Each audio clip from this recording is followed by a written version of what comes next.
Mike Timex McDonald has accumulated just under $7 million in live tournament earnings and has proven himself to be one of the top tournament players in the game. McDonald has also been hired to coach players at big final tables, selling his services to 2011 WSOP main event champ Piuz Heinz and 2012 third place finisher Jacob Balsiger. Timex is known as a player with great understanding of how one should adapt their play based on payout structures in tournaments, and he recently demonstrated his responsiveness to these conditions at the 2014 PCA $100,000 high roller, where he played a short stack in an interesting manner.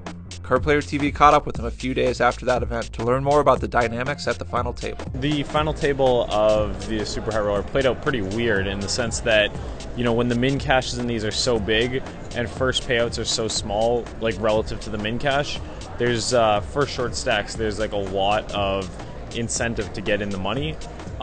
When you're like the shortest stack, where if you fold around blind, like you're going to bust rather than someone else, there's a fair bit of pressure on you to make a move eventually.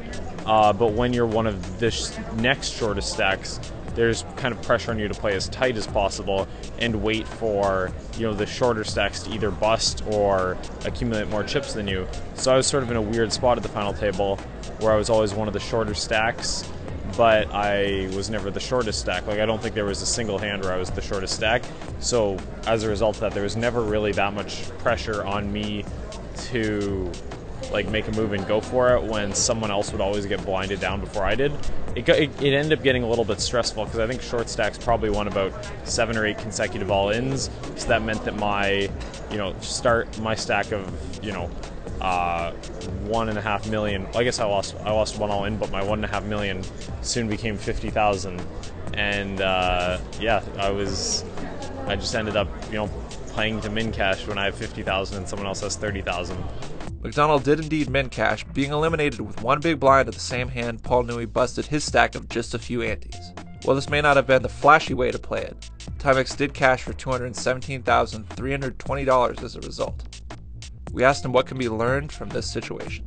Yeah, and at that stage of the tournament, when first place is only about 7 times the min cash, doubling up might take me from, 1 out of 500 to win the tournament to 1 out of 300 to win the tournament or something. It's not, thinking about first place at that point, while it can happen and sometimes does happen, it's not really, the top priority when you can substantially increase your chance of getting a payout 1/7 as large as first. The takeaway seems to be that you should always assess the payout structure in a poker tournament and tailor your strategy accordingly.